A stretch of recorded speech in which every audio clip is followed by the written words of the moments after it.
Thank you for visiting our channel.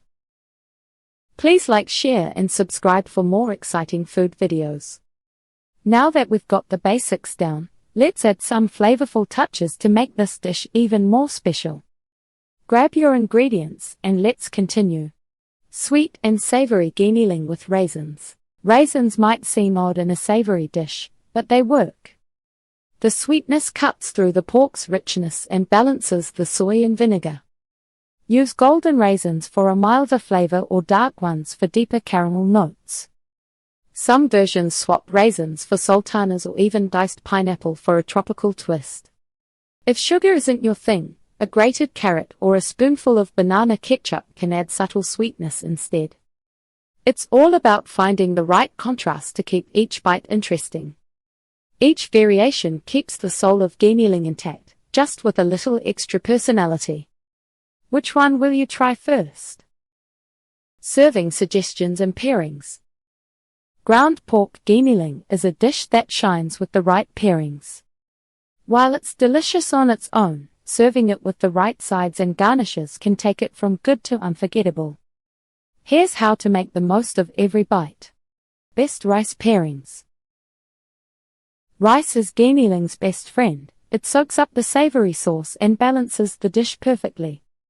Here are the top options. Steamed jasmine rice. Light and fragrant, it lets the giniling flavors take center stage. Garlic fried rice, sinangag. For a richer meal, fry leftover rice with minced garlic and a bit of oil. The crunch and aroma make it irresistible.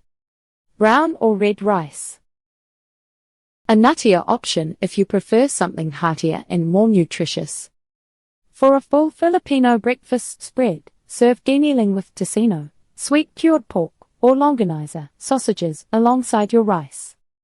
Adding a fried egg. A runny yolked fried egg on top transforms giniling into a complete meal. The yolk blends with the sauce, making every spoonful extra rich. Here's how to get it right.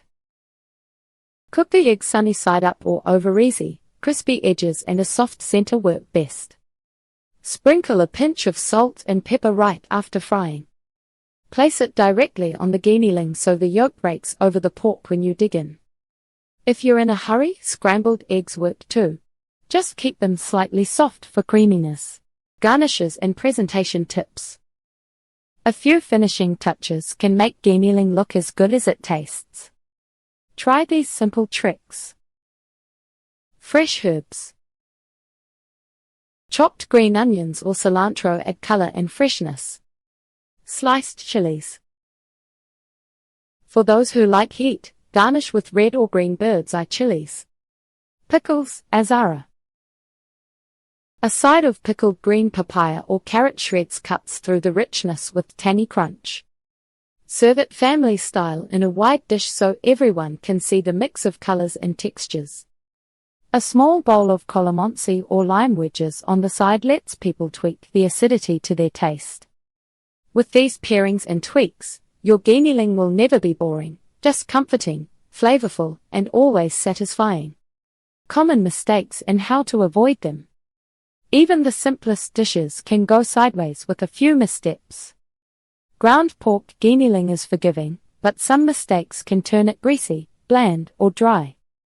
Here's what to watch for, and how to fix it before it happens. Using the wrong pork-fat ratio. Too much fat makes giniling greasy. Too little leaves it dry. Supermarket ground pork often ranges from 70-30, greasy, to 90-10, chalky. The sweet spot? 80-20 lean to fat, it keeps moisture without pooling oil in the pan. If your pork is too fatty, drain excess oil after browning, but leave a couple tablespoons for flavor. Blot cooked giniling with a paper towel before serving. Too lean? Add a drizzle of neutral oil, like canola, when sautéing the aromatics to compensate. Overlooking the vinegar balance. Vinegar cuts through richness, but too much tastes harsh, and too little makes the dish heavy. The key is timing. Add vinegar after browning the pork so it mellows during simmering. If your giniling tastes too sharp, stir in a pinch of sugar or a splash of water to dilute. Simmer uncovered for an extra minute to evaporate some acidity. Too bland? A teaspoon of vinegar at the end brightens flavors without overpowering. Rushing the simmering process. Simmering blends flavors and tenderizes add-ins like potatoes or carrots. Skimping on time leaves vegetables crunchy and the sauce underdeveloped. 5 to 7 minutes covered is the minimum for even cooking. If your veggies are still firm, add a splash of broth or water, recover, and simmer another 3 to 5 minutes. Pierce a potato cube with a fork, it should slide off easily. For deeper flavor, let the dish sit off the heat for 5 minutes before serving. The residual heat softens everything further. Most mistakes are easy to fix if you catch them early. Taste as you go, adjust in small steps, and remember, giniling improves with a little patience.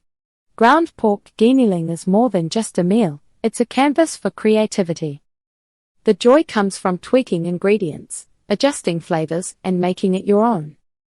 Whether you stick to the classic recipe or throw in your favorite additions, every version brings something delicious to the table. Don't be afraid to experiment. Swap in vegetables, play with spice levels, or try a new garnish. The best part of cooking is discovering what works for you. When you make your next batch, share it. Post a photo, tag a friend, or leave a comment about what tweaks made your giniling special. Food tastes better when it's shared. Turn that dish into a video and show how you made it your own. Thank you for watching. Please remember to like, share, and subscribe.